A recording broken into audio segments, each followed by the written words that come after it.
Hello, everyone, and welcome to the Insights of a Headhunter.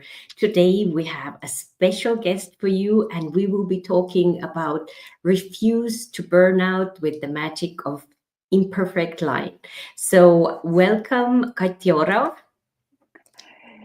Hello, everyone. Thank you so much, Tiina, for having me here and inviting me.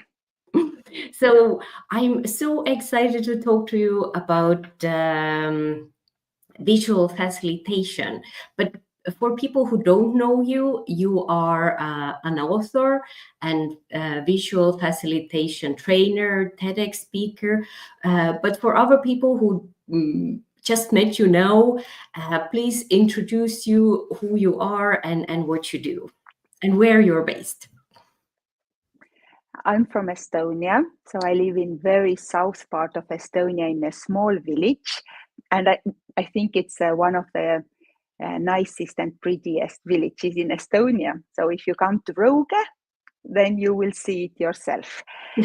I'm mom of two boys. I'm married. I'm a person who loves running and cycling and hiking. So I'm in kind of like a nature person. This is how I charge myself. And when I'm not doing these things and not in those roles, then I have a big mission in my heart and big passion. And this is taking pen and paper and making thoughts visible, and also not only using it myself, but also helping others to use it, because I have this strong belief that it will save the world that is going crazy. I totally agree with you. And um, we met through your book. I saw it in a bookstore in Estonia, and I looked you up on LinkedIn, and that's how we started talking to each other. But people who don't know what visual facilitation is, could you explain that? The easiest way to say is that visual facilitation is thinking with pen and paper, Mm-hmm.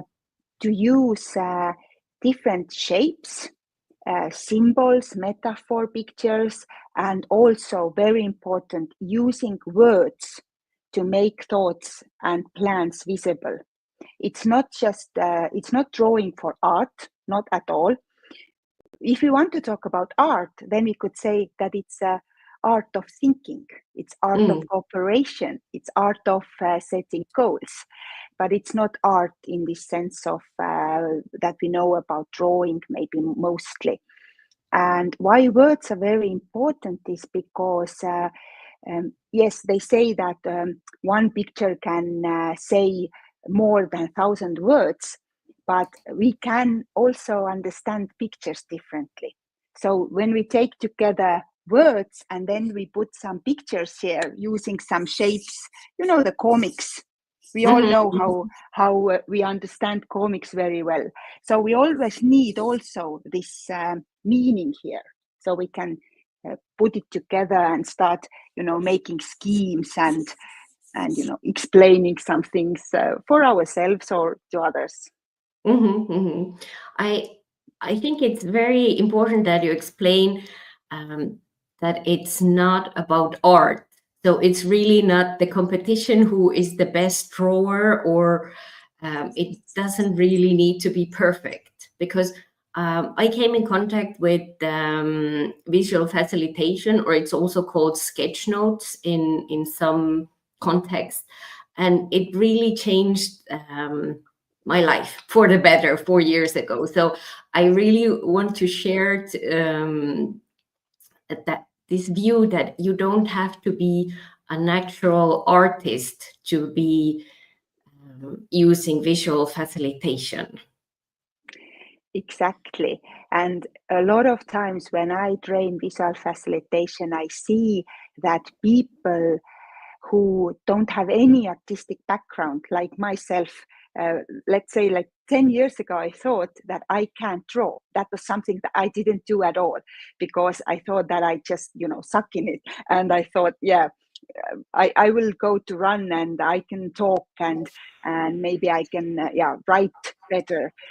And then I discovered, as many of my students, that it's even more fantastic to discover that drawing and you start even doing it better than those who are very good in art. Because if you are very good in drawing as the sense of art, then you may want to do it too complicated, too much details.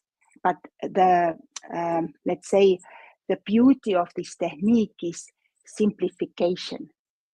So that's why sometimes people also call it visual simplification. And also it's more important even to start, working with these words, understanding the meaning and synthesizing ideas, simplifying. So it's also like making sense. What was the word? Like comprehension, like visual comprehension, we could also say. I love it that you say that it's even better if you are not a good artist to work with visual comprehension, because it's really our brain fills in what's missing from the perfect drawing. Tell me more about the magic of an imperfect line, because that made me so curious. Yes, this is a line that I invented a few years ago, and now I'm more and more starting to use it. Mostly when I'm asked to do inspirational talk somewhere, then I put it as a headline, because you have to have these headlines that are very catchy. How I came to this idea was that when a lot of my students started to tell me that Kati, when I get this courage to draw imperfectly, then I get what is the real meaning of visual facilitation. And then I started to think that it's true, because when you understand that it can be imperfect and that it's not about drawing as art, then you start, using it more, playing with it more. And also the word imperfect, people started to tell me that when they understand that they can draw, it will open a lot of other new possibilities for them, that maybe they can even sing, maybe they dare to go to run, maybe they're not so clumsy in dancing. So they kind of get this courage that imperfectness is okay. Just start doing things that you like. Oh, it so resonates with me. I have like goosebumps, because that's really and also expressing your emotions in a way that maybe you can't say it out, but if you draw it, it's easier to say it afterwards. So I think there are so many good things that come out of visual facilitation, just using the pen and paper. I want to go into details, because many people think you have to have very expensive equipment, you need to have special tools. I see you're drawing with pen and paper. What are your thoughts on that? Yeah, I think especially in this internet, AI and digital era, we think that paper and pen is from old days, and we need to have digital stuff. But I think that this is one of the reasons why people love visual facilitation, because this brings us back to the nature. Not only nature, by nature, but also who we are, connecting with ourselves. And, paper and pen is the easiest to take. It's everywhere still. So just take from printer. If you have, people don't have much printers maybe anymore, but still it's so accessible to just find this paper and just take a regular pen. It doesn't have to be a marker. And, just start scribbling and doodling.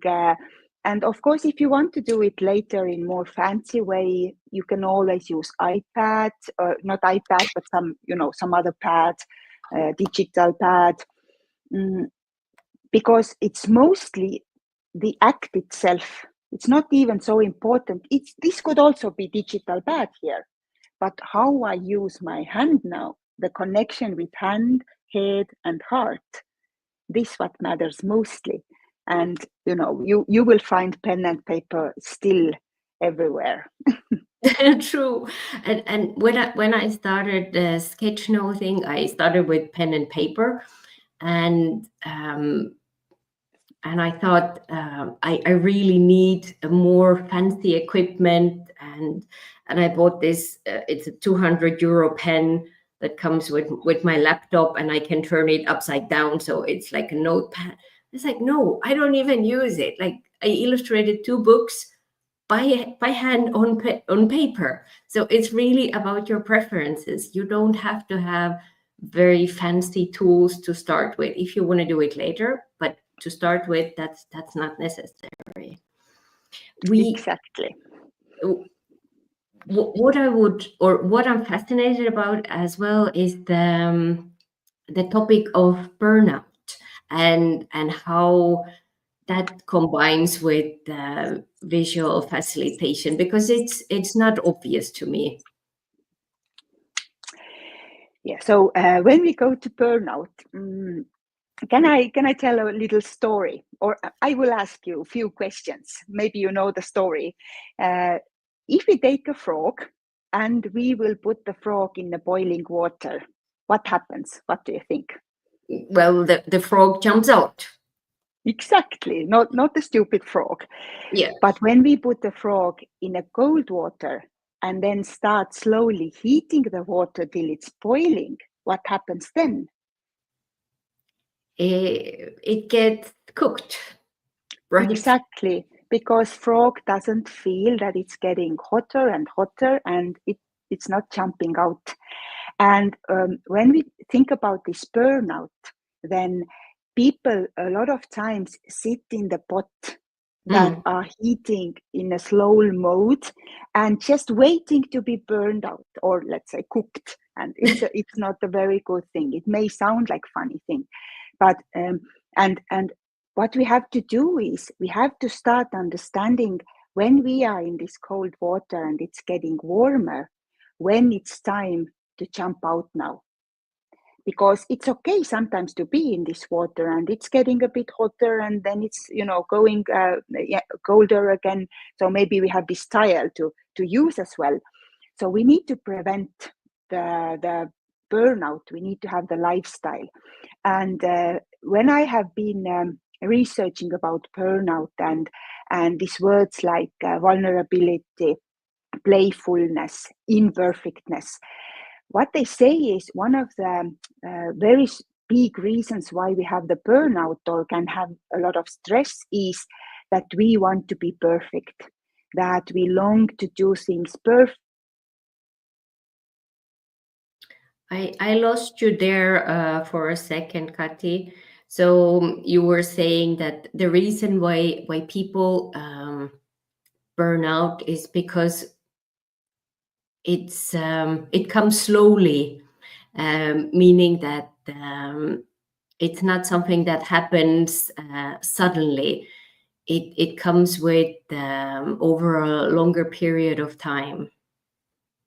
So I hope Kati can join us back, and in the meanwhile, I will take some. Oh, no, you're back. My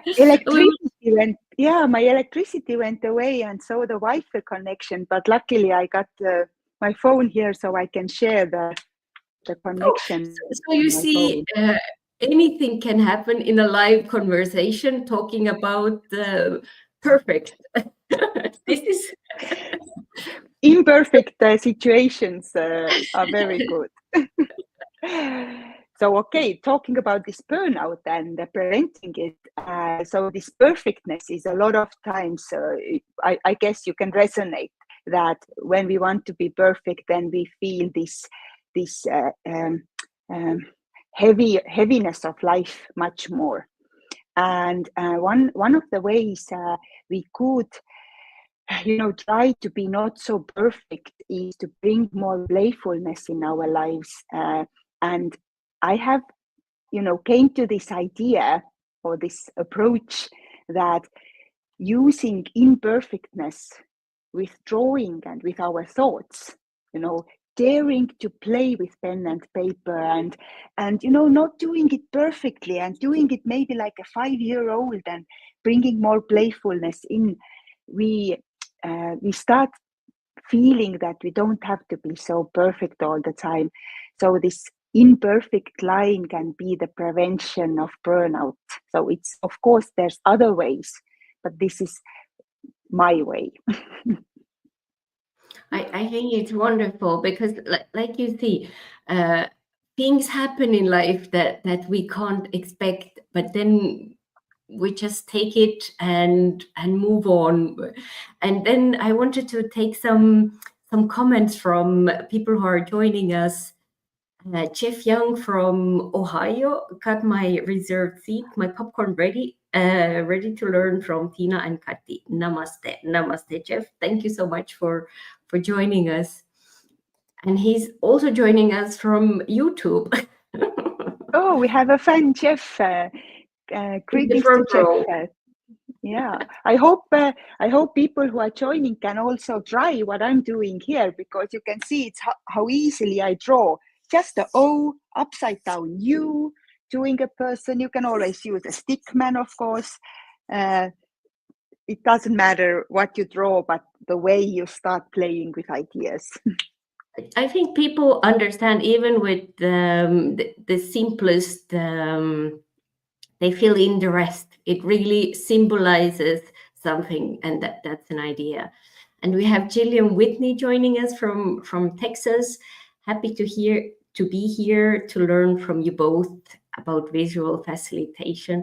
And Gillian is somebody who has really supported me with my journey, because she was so positive about my drawings when I couldn't see it myself. And so thank you, Gillian, for joining us. Oh, very good. And yes, thank you, Gillian, for supporting Tiina. Yeah, we always need these cheerleaders who think that what we are doing is very great, like Tiina is doing for me at the moment. It's kind of cheerleading, I think. It is, and it doesn't have to be somebody in your own country. Even it can be virtual. So I think thanks to LinkedIn and this community, that's how I continued with the visual facilitation. And she says, art of thinking. Love that. It's all about thinking and not about who's the best artist. And Jeff said, thinking with pen and paper. I have enough trouble thinking with nothing in my hands. Yeah. I've always taken notes at the same time when I'm listening to people. So, but making it conscious and using it, I think it takes somebody's encouragement to be able to show it publicly.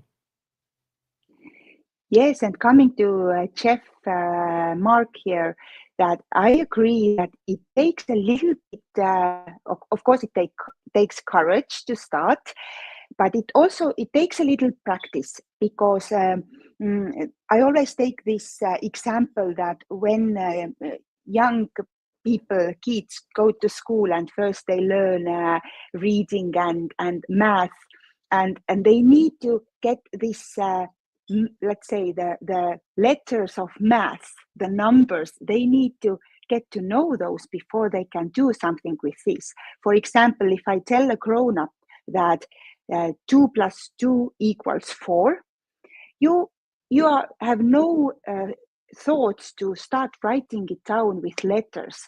You are writing down with numbers that you do. This is a mark system, to simplify math. But kids who don't know this yet, they really start writing it, 2 plus 2, and it takes a lot of time. So when you want to use visual facilitation,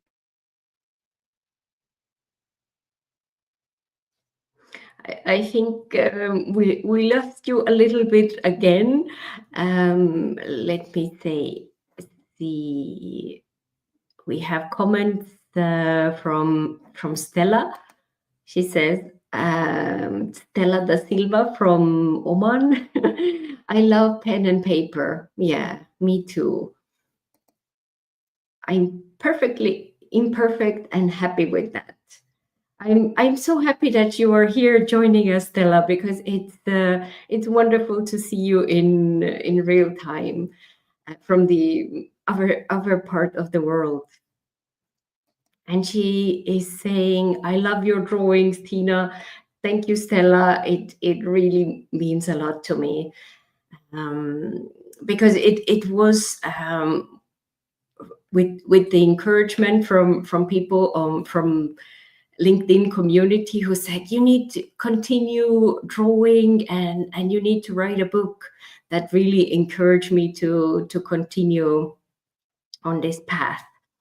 And here we have Gillian saying, I love that you are drawing in real time. Yeah, that's really amazing how you can do it here at the same time when we are talking.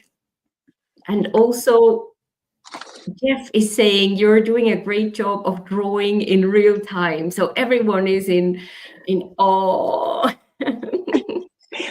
I have no worries when I'm out of connection because I know that Tiina also knows about visual facilitation. So you can fill the gaps if I'm away. And I don't know what's happening because usually the internet is really good.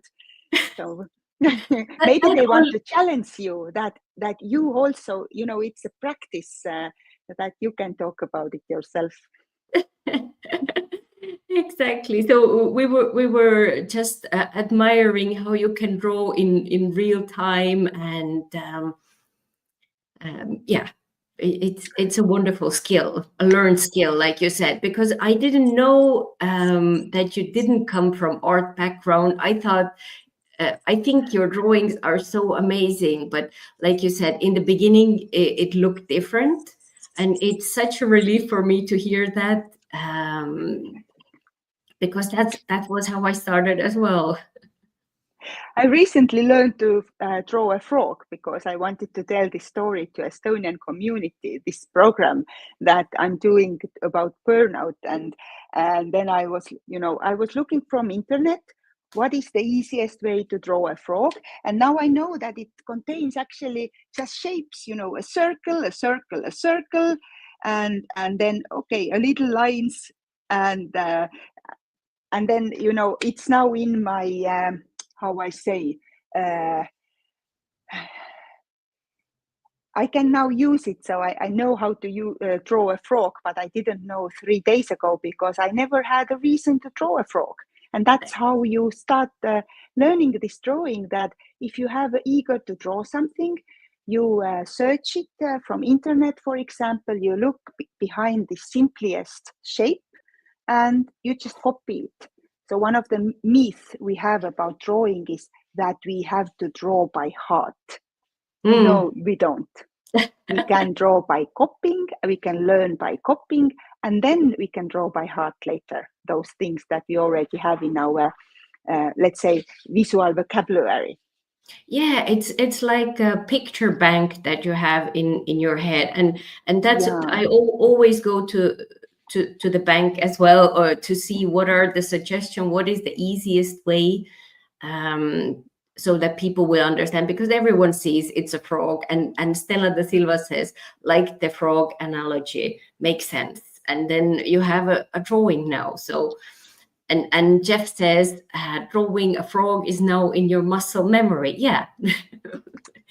Yeah, that's a very good, Jeff. Muscle memory is something I also talk about in my book, that you can't use it before you have those things in your muscle memory.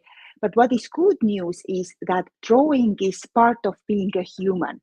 Drawing comes within us. So that is what the researchers of drawing are saying, that drawing is part of being a human. Our ancestors didn't need to invent drawing as a language to communicate. They started to use it. We created the other languages and letters and numbers to simplify things. And that's why drawing will come much easier finally. And when you get the idea how to draw easily and get this courage to draw imperfectly, then it's limitless what you can do then. Exactly. There are so many places where you can use it. And I heard some research that the biggest fear is not public speaking, but it's public drawing. That the CEOs are so afraid to draw like you're drawing now behind you during a meeting, because we still draw like 5-year-olds, and this is the most embarrassing thing. But it's a skill that we can learn, and it doesn't have to be perfect. Yes, and when you come to this, let's say this cooperation, cooperation, but also this organizational world. When, for example, maybe when we are leaders and speak with our team, we don't always need to do the sketchnoting in this way.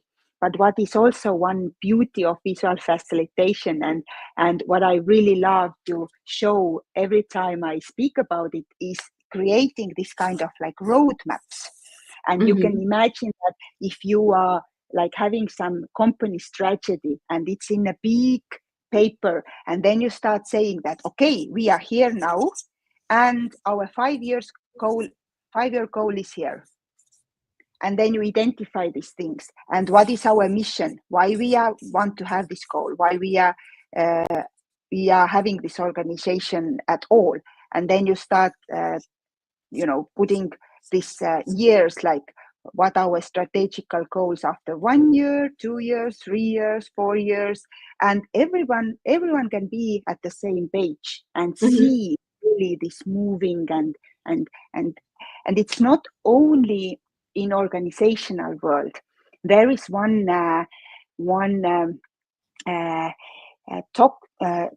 some researcher about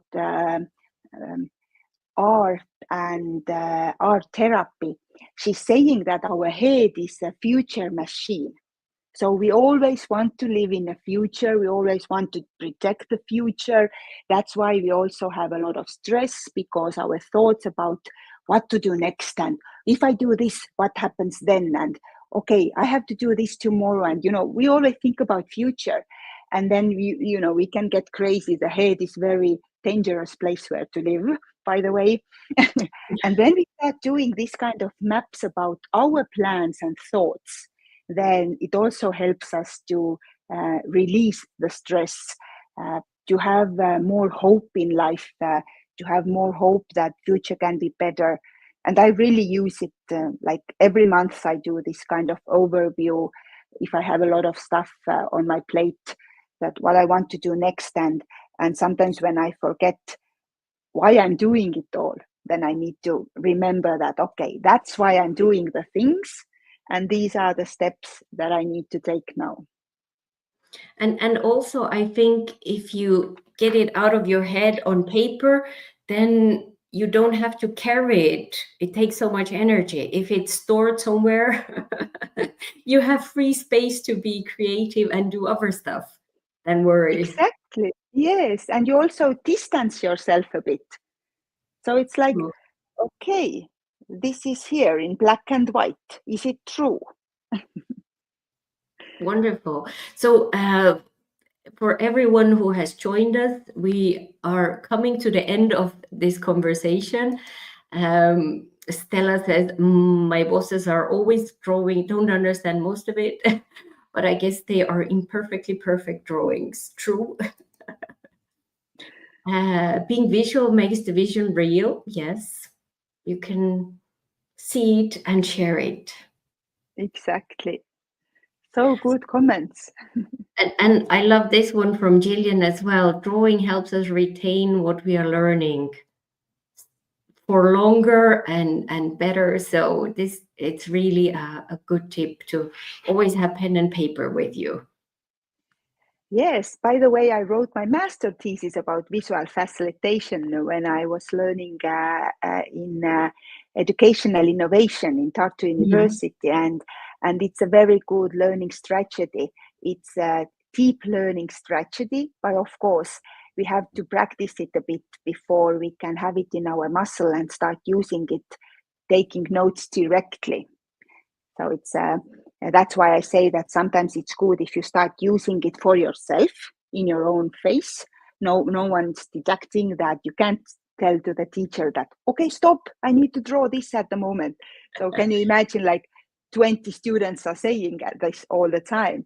So that's why we have to take it slow. We can't say tomorrow to our students, like, start taking notes like this. We have to adapt it slowly, like making maybe offline posters first and these little things. This is also important to know because I teach a lot of teachers and they say like, okay, next day we start taking notes like this. And then I say, oh, calm down. No, just start using offline first. Like offline, I mean like, not directly capturing what's said here and now. In real time, yeah. In real time. I think your book explains the techniques, how to start when you have never done visual facilitation. So it's a wonderful resource. You can get the book on Amazon in English or in Estonian. So where can people find you, and how can they stay in touch with you? So I also have a website in English. So it's, let me see where to write it, maybe up here. So it's Kati Orav, regularv.com. So it's all in English. If you are in Europe, then it may be easier to order the book from my webpage, and then you can have the book from my home and I can sign it for you specially. If you order it from Amazon, then of course I can't sign it. But if you're out of Europe, then it's easier, probably the Amazon version. And I'm also doing some free webinars in June. So it's about creativity and also mental health. So if people are interested, then can join my webinars, and I'm always happy to share more of my knowledge and skills to see that people start using it to make their lives better as well. Yes, and I can highly recommend it because it's so practical. You have exercises during the webinar, so you already go with some new skills and you can really enjoy it. It's not just theoretical. So you really feel it how it is. So thank you, Kati, for joining us. It was a pleasure to see you draw. It's the first time I've seen it on this live, so it's very, very inspiring. So thank you everyone as well who joined us, and see you next time. Thank you so much, Tiina, and everyone who joined, and hopefully see you soon somewhere. Bye. Bye.